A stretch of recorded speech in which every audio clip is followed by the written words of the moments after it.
Friday. Thank you for tuning in to This Is Now. I'm Dylan Ancheta in the H&N Digital Center. First today, some high-profile Democrats are now throwing their support behind Vice President Kamala Harris. Today, she received an endorsement while former President Donald Trump hosted a visit with Israel's Prime Minister. Erica Brown is in Washington with the latest on the campaign trail.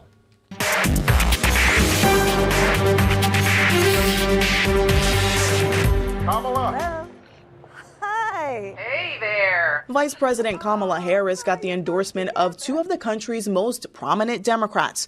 Barack and Michelle Obama, the former president and first lady, broke the news in a phone call released by the Harris campaign. Michelle and I couldn't be prouder to endorse you and to do everything we can to get you through this election and into the Oval Office. That latest backing comes as Harris moves forward as the Democratic Party's likely presidential nominee. The campaign is vetting a list of potential running mates. What's up, Philly? Which may include Pennsylvania Governor Josh Shapiro, who rallied for Harris in Philadelphia. She is a fearless leader. She has always put people before the powerful. A series of polls shows Harris closing the gap between her and former President Donald Trump, heading toward the election on nearly equal footing. On Friday at Mar-a-Lago, Trump hosted Israeli Prime Minister Benjamin Netanyahu, their first meeting in nearly 4 years. The visit came a day after Harris told Netanyahu it's time to make a ceasefire deal with Hamas and bring home the hostages. Trump has also urged a quick end to the war in Gaza, but he called Harris's remarks disrespectful. I actually don't know how a person who's Jewish can vote for her, but that's up to them.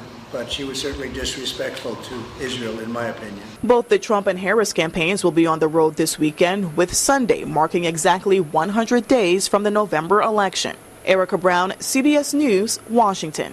A gruesome discovery yesterday in Waipahu. A woman's body was found in a storm drain. The remains were found underground just before 1 yesterday afternoon. This was near the Waipahu Town Center off of Farrington Highway. We're told the body was in a state of decomposition. Police are currently classifying the case as an unattended death, and the woman's identity has not yet been released.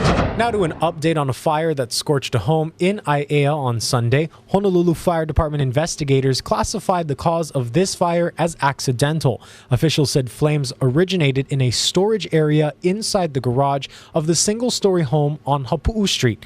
HFD says the cause was electrical arcing from a plug for a multi-outlet extension cord. Total damages, including the property, contents, and vehicles, are estimated at over $1 million. No injuries were reported, but 6 people, ranging from age 14 to 79, were displaced, and they're being aided by the American Red Cross of Hawaii. A 16-year-old boy wanted for murder and other crimes in Colorado was arrested in Windward, Oahu. Honolulu police made the arrest Wednesday in the He'eia area. Authorities say the murder allegations are tied to a May shooting in Longmont, Colorado, that left a 27-year-old man dead and another injured. The teen's identity is not being released because he is a juvenile. A second suspect connected to the shooting was arrested in Texas. 2 leaders of Mexico's Sinaloa cartel were arrested by federal authorities on Thursday. The DEA says this, quote, strikes at the heart of the cartel that is responsible for the majority of drugs, including fentanyl and methamphetamine, killing Americans from coast to coast. Manuel Bajorquez has this story. CBS News has learned that the encounter between federal agents and the co-founder and leader of the Sinaloa cartel at a small airport outside of El Paso, Texas, was actually a trick. Ismael Zambada, known as El Mayo, thought he was flying to see properties in northern Mexico, but was flown into the U.S. instead and taken into custody. Also arrested the son of notorious drug lord Joaquin El Chapo Guzman, who's also named Joaquin. The arrests are significant because they are among the most powerful drug lords in Mexico, running a ruthless operation to transport illegal drugs to the U.S. and Europe. The 2 men face several charges, including for transporting fentanyl into the U.S., fueling a crisis that has killed hundreds of thousands of Americans. Now, in the past, Zambada, who pleaded not guilty, has said that he has a plan in place to keep the organization running in the event of his capture or death. And there is a thought that the drugs will continue to flow north as long as there is a market for them. Manuel Bajorquez, CBS News, Dallas. We're learning the sheriff's deputy accused of fatally shooting Sonia Massie at her home in Illinois has 2 DUIs on his record. Sean Grayson pleaded not guilty to first-degree murder and other charges for fatally shooting Massie in her own home. This incident happened earlier this month after she made a 911 call about a potential prowler. Grayson's misdemeanor DUIs were in 2015 and 2016 in the same Illinois county, and the Army says the first one was the reason Grayson was discharged. In his file, the Army called it misconduct and a serious offense. Massie's family is calling for the county to investigate the decision to hire Grayson, citing concerns over the DUIs and that he worked at 5 other law enforcement agencies in 4 years. Grayson has been fired from Sangamon County's Sheriff's Department in the wake of the shooting. Police body camera footage released to the public this week, which sparked outrage. And as Massie's family continues to mourn her death, the president of the NAACP, Teresa Haley, is also speaking up about the case. As I watch the video again, I have to reiterate, Black women are under attack. We fear for our lives as well. Again, we used to tell our sons, our husbands, our nephews, the men in our lives to be careful and what to do when you're stopped by the police. Now we have to tell ourselves, our daughters, our mothers, our sisters, our cousins. Back here in Hawaii, an influential economist says he's sorry for making an obscene gesture at a hearing on vacation rentals. Our Daryl Huff reports on Paul Brubaker's explanation and the response from the man that he flipped off. Paul Brubaker was a longtime bank economist, chair of the State Council on Revenues, and as an independent consultant, he's taken controversial positions. But now he's under fire for a 2-second statement with his middle finger. My name is Justin Kikivi, and I support the passing of this bill. Justin Kikivi was testifying on WebEx during Tuesday's marathon hearing of the Maui Planning Commission. He said he wants short-term rentals phased out to generate more housing for local residents. Most of these guys, they're not from here. They're here for profit. Brubaker, who had done studies supporting the rental industry in the past, didn't like what he heard next. So those kind of people don't belong here, and we don't want you here. So sell your units, give them back to us. It was only about 2 seconds, but it got a quick warning from the meeting chair. Please keep it respectful online. If you act out of line, you will be removed from the meeting. Screen grabs of the moment went viral and led to more anger the next day at a hearing of the council on whether to hire an economist to do another rental study. I'll say his name, Mr. Brubaker. Very racist, very ignorant. I'm sorry. What he did last night was totally unacceptable. Brubaker declined to be interviewed, but in a lengthy email to Hawaii News Now said, "I apologize to Justin Kikivi for rudely reacting to his words. No ifs, ands, or buts. My bad, Justin." But the apology also included a word balloon by Kikivi's face, repeating Kikivi's comment about outsiders. And Brubaker added, "This is bigotry, obstinate and unreasonable attachment to prejudice and antagonism towards people of a different group." I worried for my kikis and their grandkids and the next several generations. Kikivi also turned down interviews and said he welcomes the debate.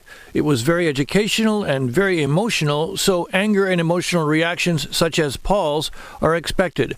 I am not offended about it. He went on, "If we fix our housing crisis, I guarantee you we will see the true aloha spirit grow and spread through our islands again." Brubaker's gesture may have cost him some money. The council agreed that if they hire an economist, it won't be him. Daryl Huff, Hawaii News Now.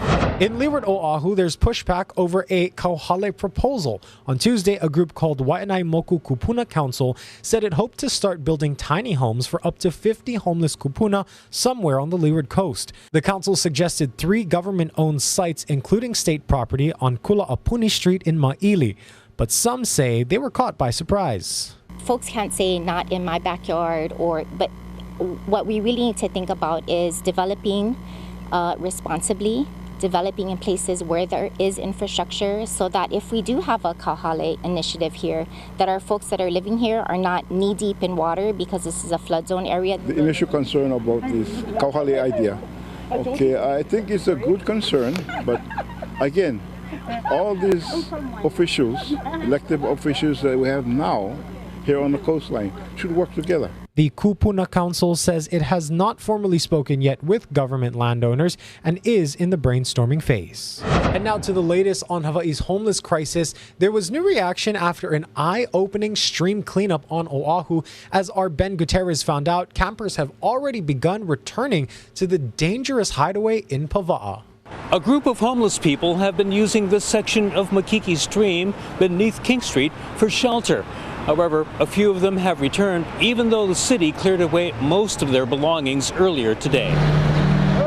Bicycles, shopping carts, mattresses, and bag loads of rubbish. The Department of Facility Maintenance cleared it all, along with several homeless people from under this Makiki Stream bridge. What happened at the Makiki Stream today wasn't just a garbage pickup, it was an actual stream clearing event, where after the garbage had been picked up, a separate crew from a different DFM base yard went in with weed whackers and all of their sort of green equipment. I feel that our neighborhood board was heard on this one. I feel that my neighbors were heard. This has been a really big reoccurring problem. I live a block from where this sweep occurred. This is something which is in my backyard. City officials stress the goal here is to keep debris from clogging the stream and causing flooding, which could lead to scenes like this one last December in the Alawai Canal. Just what amounts to trucks full of trash washes downstream in times of heavy rain. So all of those things, really legitimate concerns, merit the action that was taken today. That risk of flooding is why state law prohibits people from being in waterways under bridges. They do not care. They rather take their chances living under the bridge than anywhere else, and it's really sad. Apollo Thompson says he once lived on the streets himself. Now he's trying to help some of the homeless here. I see a lot of mental health issues. Majority of the homeless that I've been running into, that's what I come with. I mean, these people need help in other areas other than just being homeless. Within hours of the cleanup, homeless people had already begun to return. One bridge along one stream on an island full of them. An example of the problem that's evaded solutions for decades. The cleanup was important, but until we address these systemic issues, we're not going to see real improvements. At Makiki Stream, Ben Gutierrez, Hawaii News Now. And the state is once again looking for the right contractor to remove the Falls of Clyde from Honolulu Harbor. The Department of Transportation is now accepting bids to either dismantle, sell, or sink the 145-year-old vessel, which has been sitting at Pier 7 for more than 15 years. It's the world's last surviving iron-hulled, four-masted, full-rigged ship, but it's falling apart. A nonprofit has been fighting to keep the ship. However, the state impounded the vessel in 2016 and just completed a study on how to get rid of it. We did issue last month a final environmental assessment that contemplated a couple of different options for removal. We think the different alternatives are going to include removal by dismantling, ocean disposal, and a third-party acquisition. This is the second time the state has issued a request for proposals to remove the vessel. Bids will be accepted until September 25th. And now we take you live. It's a little dark, but if you can see there, the Eiffel Tower in Paris, France. The Olympic opening ceremonies just concluded a short time ago. Remember, we are your Olympic station. Stay tuned to NBC and KHNL for all the Olympic fun. We will have more news and weather after this short break.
Happy Aloha Friday. The brisk and breezy trainers are going to be with us today. Ease up slightly, but still remain at breezy levels through the weekend. We do have some high clouds coming up over the state, but those high clouds don't produce any rain. However, there are some showers upstream moving into a handful of windward areas this morning. Much needed rainfall coming through the state, but it's going to be drying up as the day progresses. We are expecting a little boost in those showers later tonight through tomorrow morning, but that still is not going to amount to very much. And these winds are going to remain at the surplus levels today, easing up ever so slightly over the weekend, but they're still going to be a little breezy at times. So this is what we're looking at today, and to some extent through the weekend. We're going to start out a little damp, mainly for windward areas, but it's not a lot of rain. Drier for leeward sides throughout the day. High temperatures running to about 87 degrees, and that's here in Honolulu. Could be even warmer for a handful of leeward locations. Surf going to remain small for most shores, except for the east side, where that wind swell will kick up, maybe head high, maybe with some pluses, but the deal there is it's going to be quite choppy over the next several days because the trade winds are going to remain brisk and breezy at least through Sunday. We'll get breezy winds 15 to 25 today, slightly weaker but still breezy Saturday and Sunday, and then the winds will still hold firm through Tuesday before lightening up significantly on Wednesday. Now keep in mind that the fire threat, the brush fire conditions remain elevated because of the lack of meaningful rainfall.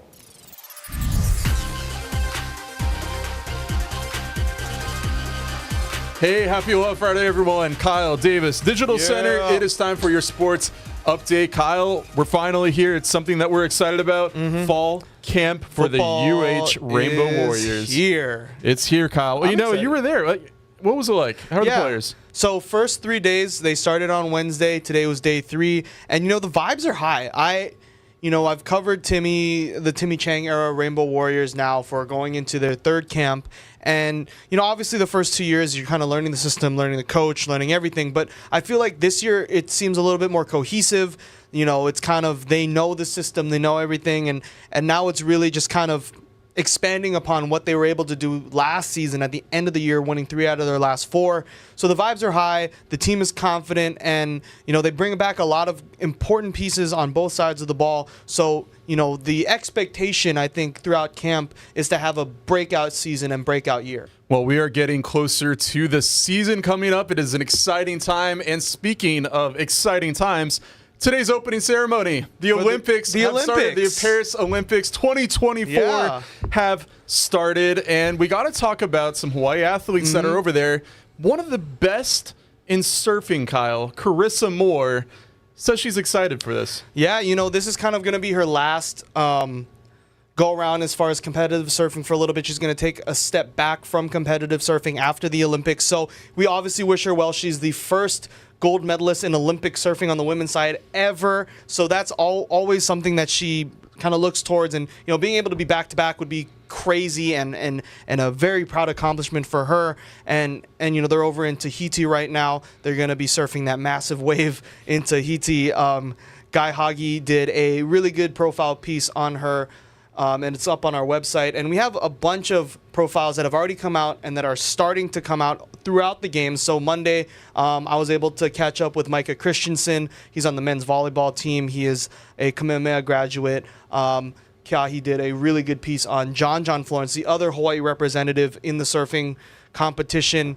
this year. So, it's really cool to see. We have about, I think, 10 plus guys, whether you're from Hawaii, have some connection, whether you went to UH, Chaminade, things like that. So it's really cool to see these guys on a global, international stage. HNN is the official station for the Olympics. It's going to be broadcast on KHNL, and then we'll have all of our stories and updates on air and online. So it's going to be a fun couple weeks talking Olympics. Oui. Oui. Yeah. It's in Paris, It is in Paris. I like it. That's the only French I know. I'm sorry, guys. It's a little too early in the morning for this. Well, who knows? You might be speaking more French on our podcast. Yes. HNN Overtime, the Hawaii News Now sports podcast. Make sure to scan that QR code on your screen. For Kyle and I, happy Aloha Friday, everyone. Well, due to copyright restrictions, we can't show you much of the opening ceremonies in Paris, France for the 2024 Olympics, but we can tell you it was definitely an amazing sight to see. Now, spectators began arriving into the ticketed area for the opening ceremony 4 hours before it was due to start. Heavy security was in place, including soldiers with guns, as safety was top of mind. There was about 300,000 people anticipated to be in attendance. Dancers performed on city's rooftops in what organizers called a total show.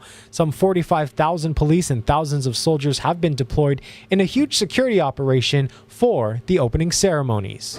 Now, just hours before the ceremonies got underway, coordinated attacks, including arson, targeted France's high-speed train lines. Now, officials called it sabotage, impacting some 800,000 people. Many station facilities there in France are damaged. CNN's senior international correspondent Melissa Bell is in Paris with the details. It was at 4 a.m., say French rail authorities, that targeted sabotage acts took place across France, which have caused a disruption for hundreds of thousands of travelers. This, of course, on the opening day of the Paris Olympics and just a few hours before the big opening ceremony on the River Seine. What that means is that it is people trying to get into Paris for the opening ceremony that are impacted, but also the very many French people who are hoping this Friday to begin their summer holidays. What you can see behind me is the Gare Montparnasse about to be closed down. The sabotage for now hasn't been linked to anyone in particular. We don't know who's responsible, although an intelligence source has told CNN that these are the tactics, these sort of sabotage acts that have been used by the far left in the past, although they hasten to add there is nothing so far to link them to what has happened today. Still, this was one of the big fears of the organizers of Paris 2024. Now, hundreds of thousands of people across the country being told that they won't be able to travel until Monday. Melissa Bell, Paris.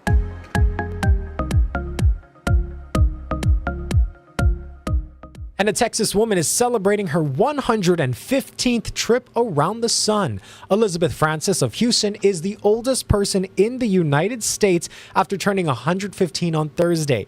Francis was born in 1909 in St. Mary Parish, Louisiana. Throughout her life, she experienced many historic moments, including both world wars, the introduction of colored television, and the first ever moon landing. In addition to that, 20 U.S. presidents have been in office during her lifetime. Francis lives with her 94-year-old daughter. Worldwide, there are only 3 people older than Francis. 2 of them are 116 years old, and the other is 117. In today's good news now, a New Jersey woman's walk on the beach led to a bridge to the past. She found an incredible message in a bottle that could possibly be the world's oldest. And as Trish Hartman reports, she and relatives documented their search for answers on social media. There it was, right there on the beach. Amy Smythe Murphy was walking on the beach at Corson's Inlet State Park in Ocean City when she saw something unusual. I noticed it because the bottle is like a really nice aqua. It was early in the morning on July 3rd, and she says the glass bottle, corked with something inside, was right there on the sand. She couldn't wait to tell her 14-year-old nephew Jack. We made a group chat. Everyone was like decoding it, looking things up. And her 16-year-old niece Avery. She takes out like a message in a bottle. It has the cork and it has like the message in it. I'm like, are you joking? Once Amy figured out that she wanted to open up the bottle and try and figure out where it came from, she knew she wanted to document the process. And since she had teenagers handy, they got to help her put all the videos on TikTok. From the uncorking process, which released a stench no one expected, to the painstaking removal of the note inside, to the research that followed. I joined a Reddit group about bottles, leading Amy to believe the bottle is from 1876, the short note mentioning a yacht based in Atlantic City called the Neptune, along with a business card. Yacht Neptune is a pleasure yacht owned and operated by Captain Sam. Steve Nagowitz of Stockton University has spent decades diving to local shipwrecks and written books about underwater archaeology. He says it's possible recent beach replenishment kicked the bottle up to shore. Getting bottles is always a treasured find, and it's not that hard to do that, especially for that time period where there were a lot of bottles made. Based on Amy's research, she thinks it could be the oldest message in a bottle ever found. She's reached out to the Guinness Book of World Records and is waiting to hear back. I feel like the power of the old and the new, I mean, it's like The only reason I can do this is because of all the technology that we have. They hope to figure out who wrote the note inside and hope social media might connect them to even more answers. It's just like so cool to see all the research she's been doing and just like see everything coming together and like forming like a full story. It's just so cool. Reporting in Ocean City, New Jersey, Trish Hartman, Channel 6, Action News. Thank you so much for that report. Let's end today with a look outside. Everyone, enjoy your weekend, and thanks for watching.